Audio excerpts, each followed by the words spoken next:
Hi, I'm Pat, and joining me at the desk is Associate Producer Alison Folletta. And we're just here to quickly talk about a field piece that you'll be seeing tonight on gay conversion therapy that Alison and I worked really closely on. Gay conversion therapy being a practice whereby through counselling and prayer, people are told they can convert from homosexuality to heterosexuality. We just wanted to talk about a couple of things that will provide context and background for the piece that we couldn't fit into the piece you'll see tonight. So the first thing we should talk about, Alison, is sort of the inconsistencies around regulation to do with counsellors, because what we found was there was a real mishmash of regulation as to what counsellors were regulated by. Theoretically, in 2009, the Health Practitioners Act set up a body that would regulate counsellors called, I think it's the Australian Health Practitioners Regulation Agency. But I think you were saying the problem that we found was that counsellors actually weren't set up to be regulated by that body at all. No, so the act that started up APRA includes 14 bodies, psychology, dentistry. It doesn't include counselling, so they're considered a non-health practitioner health practitioner. Yeah, and so, and that's not to say that there aren't any bodies that regulate counsellors. So we found a couple, like for instance, the Australian Counselling Association was one, and there was, remind me of it's PACFA, which stands for? PACFA stands for Psychotherapy and Counselling Federation of Australia. So those were the two main bodies that we found. Yeah, and so you, as a counsellor, you can be regulated by those bodies? Yes, so they do have some standards to, become a member of those, like how many hours that you do post your degree. Yeah. However, you don't have to be associated with either of those, a member of either of those bodies, and still practice as a counsellor. And so to be clear, you can. What we found was, we think you can practice as a counsellor really without being subject to those associations at all. No. And the difficulty, obviously, that we found this created was, it wasn't clear if you had an ethical complaint about a counsellor where you would go.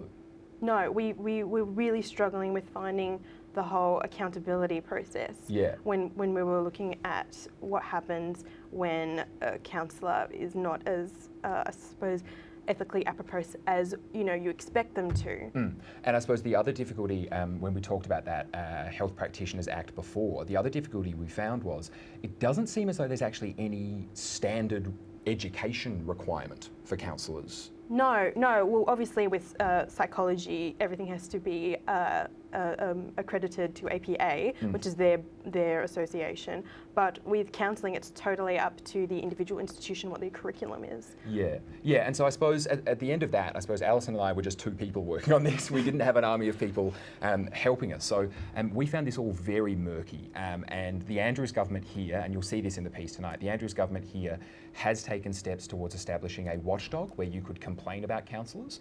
But it does seem that a national approach might be better. And I think on that, you were saying there'd been a Council of Australian Governments meeting looking at a national approach? Yeah, so that was a report from last year that was looking for a national code of conduct that would include a prohibition list.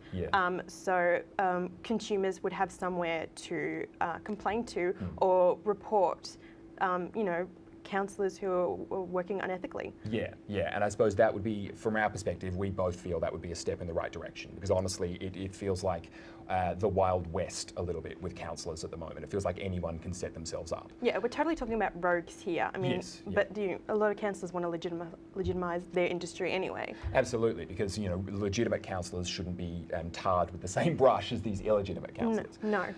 The only other thing we should talk about is just quickly give you a bit of a behind the scenes about how this piece was put together. So it involved an element of subterfuge on our part in that we set up a fake Gmail account under an alias. We bought a cheap prepaid phone to make a phone call to this organisation in Queensland.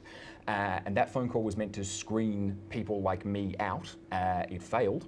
And then we set up a counselling session via Skype with a counsellor that this organisation referred us to. And I do distinctly remember every time we got one step further in this process saying to you, Alison, this is a lot further than I thought we'd get. And so the actual counselling session we should talk about just briefly, because there were so many things that came out of it. But I suppose the big one that you and I were both talking about a lot was the sort of coded language that is used in these sessions. You had to sort of learn how to speak the language that these people were speaking in order to get them to say what we wanted them to say for the sake of telling the story. And it was almost like a different language speaking to this counsellor. I mean, words like wholeness or brokenness, or, I mean, you were saying it was almost like something out of 1984 and doublespeak in a sense. Yeah, it was. It was very much two conversations at the same time. So we're trying to translate it as well as, speaking this new sort of code that include a lot of buzzwords, a lot of trigger words, something that neither you or I had really worked around before. But it's very much, it really felt like a subtle form of manipulation. Totally. Of, talking about something neither person wanted to talk about, a new sort of homophobic language that we're not aware of. No, and when you say manipulation, I think that's exactly right, because the other thing about it was immediately after the counselling session, I think you and I both had the same reaction where we thought, and you'll see this again tonight, where we thought, actually that wasn't as bad as it could have been.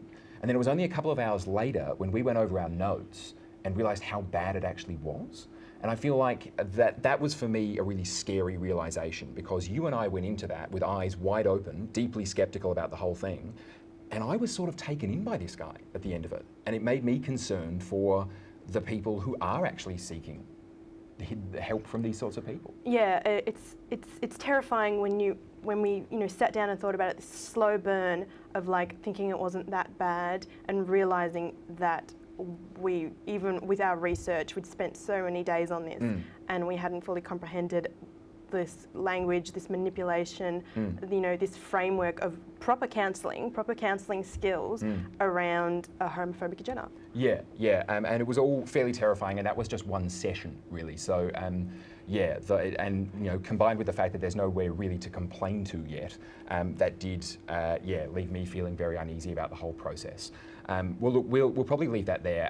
Look, as I said, hopefully that provides some kind of context and background to what you'll see tonight, because tonight is obviously a bit of a shortened version, and it remains for me to say only thank you very much, Alison, for your work throughout. It was obviously impossible to do this without you, and thank you also to Andrew Finardi, who backed my instinct that there was a story here, and I think backed Alison and I to tell it, which hopefully you will see in the clip tonight. Thanks.